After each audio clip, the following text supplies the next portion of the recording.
I'm excited to welcome to the stage James Waters. Hey,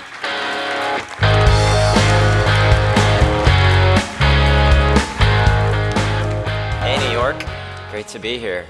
I came here 5 years ago for the first time. It was March of 2014 to talk to the New York technology audience about microservices and platforms.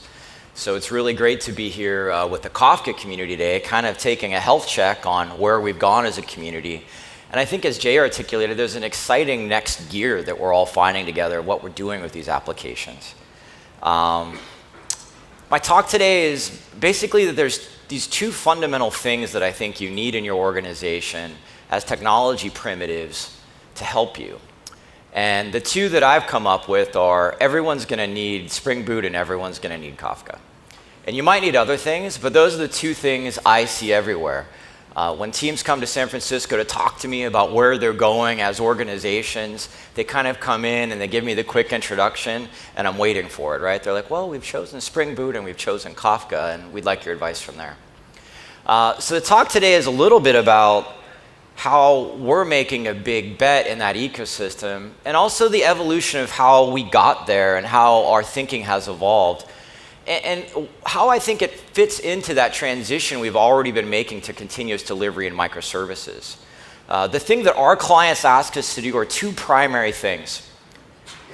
They want to learn how as an enterprise to start competing with those new up-and-comers that are attacking them in their traditional industry often, or to accelerate their attack on incumbents. And that centers around continuous delivery. But the other thing is that these enterprises, they can't really take on all these new microservices, all these demanding new projects without thinking about a platform. Like there's just no way to go 10x the funding that they have and every team just goes to get off and get $1 billion. So they have to think of these platform primitives, what they can get good at as an organization in a standardized way. So these are the two big things that our organization asks us for and why I really care about, the right emerging technologies. I got the whole way through all of my slides without saying the word paradigm shift. It was really an act of discipline for me. It's one of my favorite terms. And anytime you're a technologist, you're really excited to participate in a paradigm shift, but that's sort of something that you let others say, you've accomplished a paradigm shift. But when I look at what's happened in these last 5 years, if you look at how people used to do IT projects that would start, and then 18 months later, they'd get feedback from their customers, or 24 months later. I was talking to a bank in New York once, they're like, it takes us 18 months to change a button on an ATM. But that was how the organization had been built. Does that sound crazy to people? Is that people seeing that? Yeah, right? Yeah, like that was sort of the model. And you'd have a big bang project, everyone would fill their role in the swim lane, and then you'd go execute sequentially. That was sort of how it ran. And the architecture of the organization also reflected that. You had a monolith where all of your application infrastructure lived. You had a monolith where all of your data lived. What's happening is that these bonds are being changed by continuous delivery. And so from left to right, continuous delivery is radically reimagining what's going on. And so, instead of this old ITIL process, CI/CD. We used to think of just one virtual machine or several virtual machines for your project and then good luck. And now developers are demanding APIs to be productive immediately. Like that's the car that we were talking about. And fundamentally, the lower level infrastructure in the application has gotten changed as well. You used to have heavyweight Java EE, and now Spring Boot's everywhere. If people heard of Spring Boot, raise your hand if you've heard of Spring Boot. Pretty good. I'd say we're about 90%. And frankly, the other thing we're going to talk a little bit about, you'll hear all about at this conference, is the expectations of what was a batch process that might have resulted in sending you a letter in the mail in some of these applications. It now needs to be a real-time application that connects with you on your mobile device. So this, I do believe, is a paradigm change, and we're helping organizations get through it. The gravity of this situation is so real that even the business intuitions are that we need a platform to enable these teams. Like you can't ask their teams to go through all of that transition that I just showed without some sort of enabling platform. So even the folks at McKinsey now have said, hey, you're going to need a platform. And largely that's the business Pivotal has been in, providing that. And we made some progress. I'm going to talk about our progress a little bit, and And then I'll talk about some of the obstacles we encountered and how I think this new streaming ecosystem is going to be an exciting new addition to that. With Spring, we've had to make a couple of bets on what the right distributed programming model for microservices are. And our biggest bet that we made years ago was betting on Netflix OSS. And we've made some progress there where even the Netflix team has then adopted Spring Boot as their core framework. So we've got this great big web scale company that's now gone all in on what we do with Spring Boot. That's how they've done it. And I would say we've largely solved the microservices with Java core framework problem in partnership with Netflix. And I see the relationship we have with the Kafka ecosystem as another double down on what we're doing with this microservices ecosystem to make all of these new primitives easily accessible to developers. We also gave enterprises a platform. They were facing the need to go compete. If you look at a company that's a disruptor in their space, T-Mobile is the only mobile carrier right now taking share. And they've taken this aggressive approach. They're using the Pivotal platform. And you can just see some of the results that you get from this platform thinking. They've gone from 6 months per release, 10x to weeks. When they ran in a project way, when they wanted to scale one function in one of their applications, it used to take 7 months. There was this one function and application they needed to scale up and scale down. And they ran a project, they'd have to use hardware and stack it out. Now with our platform, they're getting much greater efficiencies. And these things come back to me like moments with them over dinner where they said, hey, it used to take us 500 people to keep that application alive. It now takes 4. That to me is worthy of the term paradigm shift. So we've given people this platform and microservices, and they've changed what they're doing.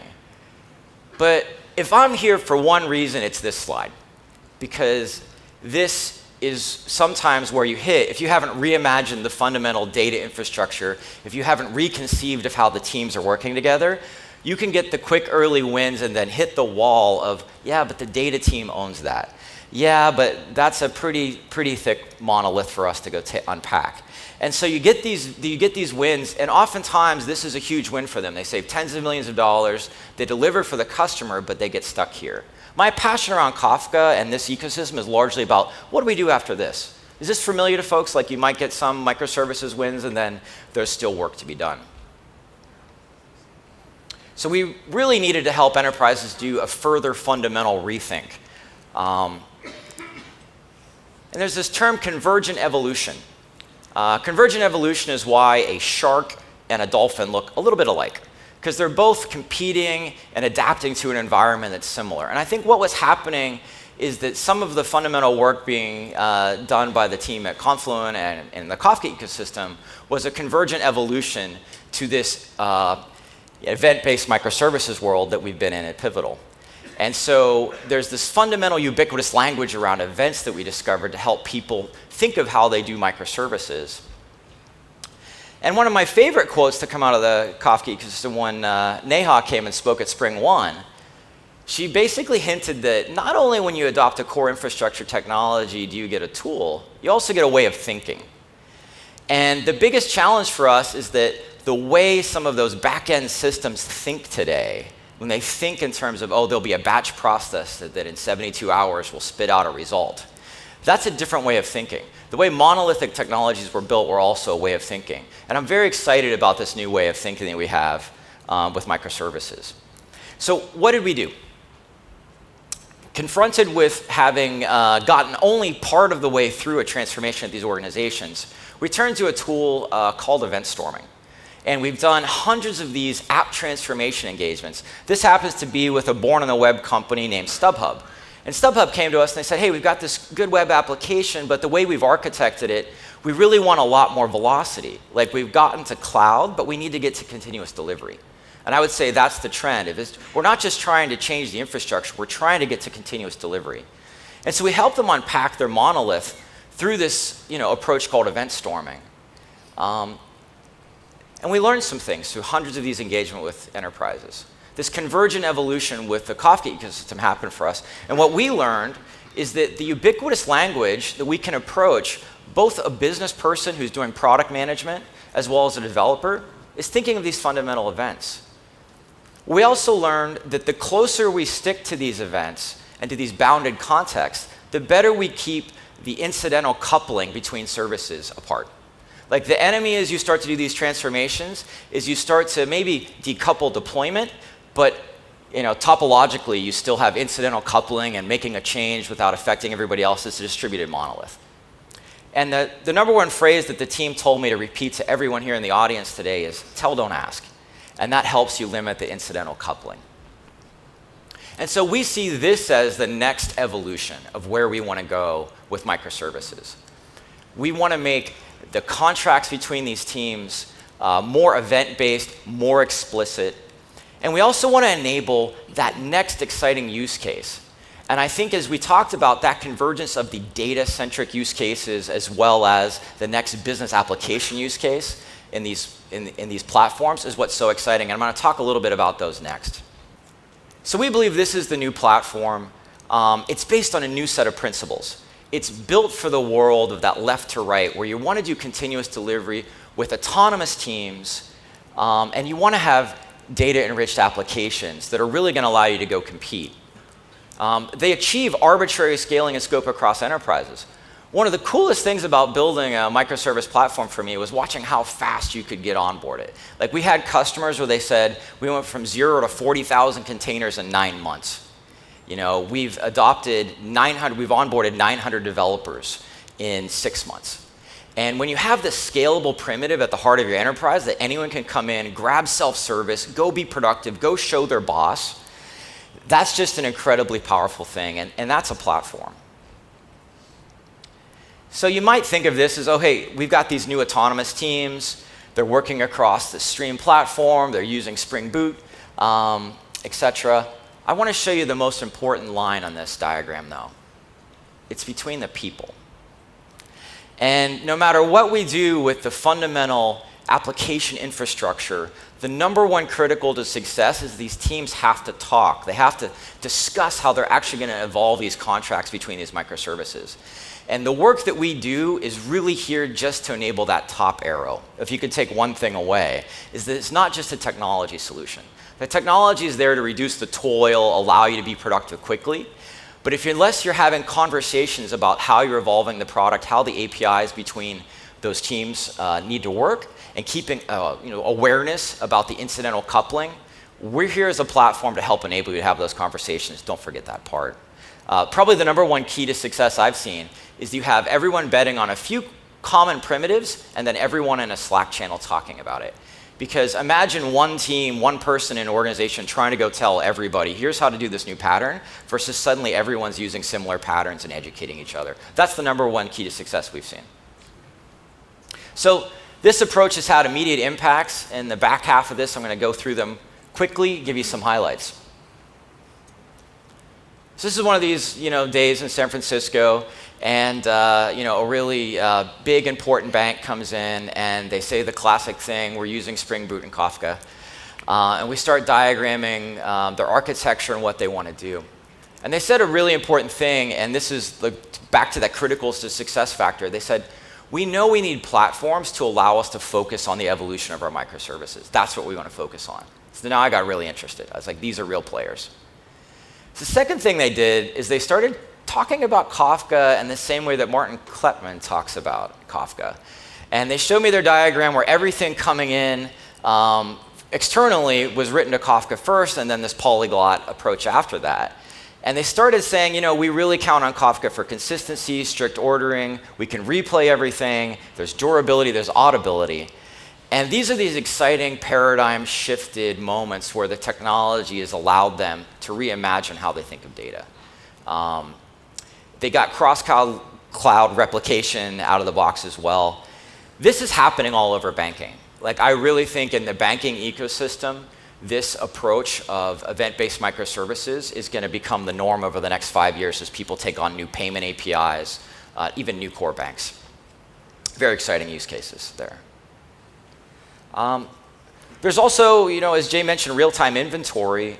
We do work with shipping and logistics. And a client came to us, they said, well, right now, every service has its own dedicated team and trucks, and they do one service. But we want to overlay other businesses on top of this. What if we want to build that next service on that logistics infrastructure? But today our data we don't have the data to allow us to do it. So what we did is we worked with them to put RFID scanners into all of their shipment centers, 300 of them, and then pull that back to our core platform.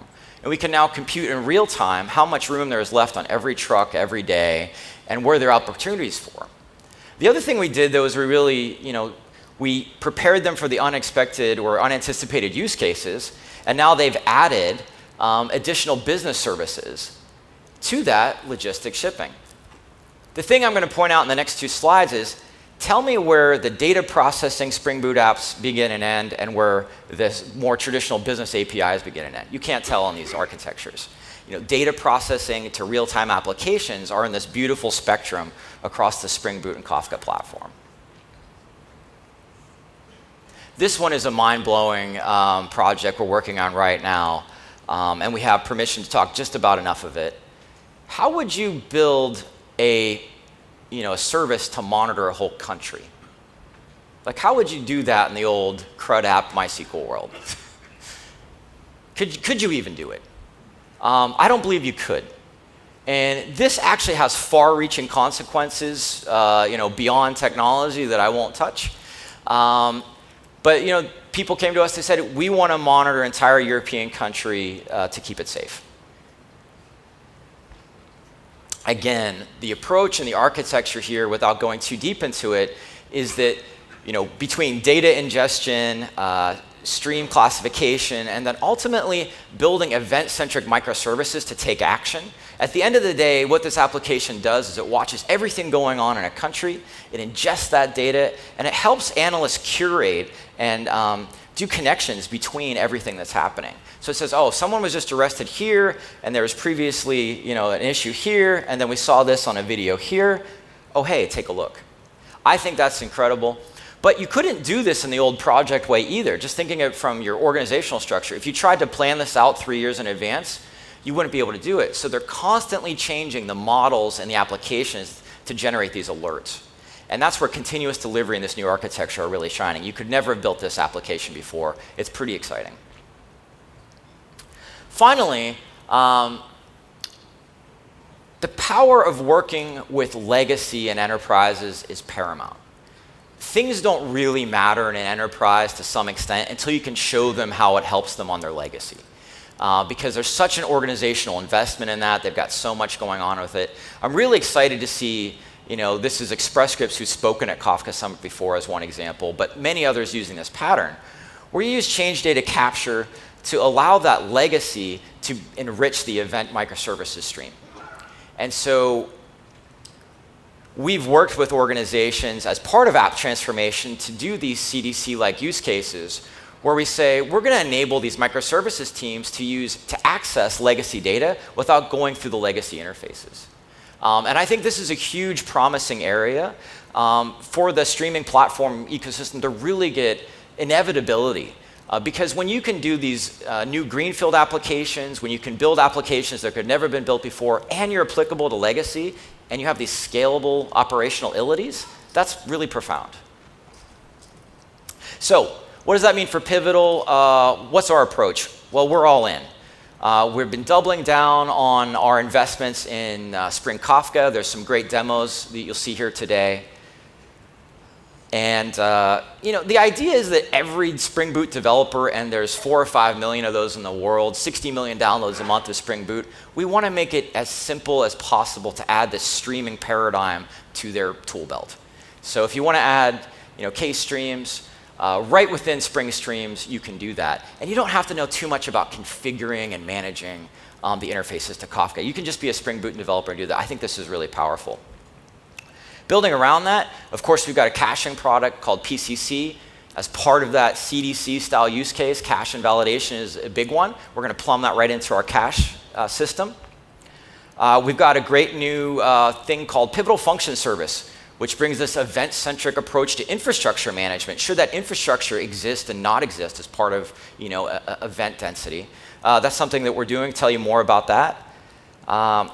We have service brokers that allow you to bind from your applications into Kafka to do real-time provisioning. We have Pivotal Kubernetes service, and I'm very excited about the engineering investments we're making here to make Confluent's platform run on Pivotal Kubernetes service. I think it's going to be one of the #1 workloads that we have. Super excited about the idea that you have programmable infrastructure for these distributed data systems. Finally, we're doing a lot of app transformation. If there's one thing that I think come talk to us about, is how do you transform your legacy? How do you think about decoupling that legacy? And we're using Kafka patterns more and more. I was reading through last night, the last thing I read was 60 pages of notes about everything we've done with Kafka and app transformation. So come talk to us about that. So that's what I have today. I think it's a really exciting ecosystem to take notes in, to learn about this paradigm shift. We're all in on it. And I think it's the next evolution of what I started that 5 years ago when I came to New York for the first time to talk about microservices. And so really excited about the future, and I hope you have a great summit. Go see Josh Long speak. Josh, raise your hand. He is the energy of the entire Spring ecosystem in one human. And I can't wait for his talk. Thank you very much. Thank you.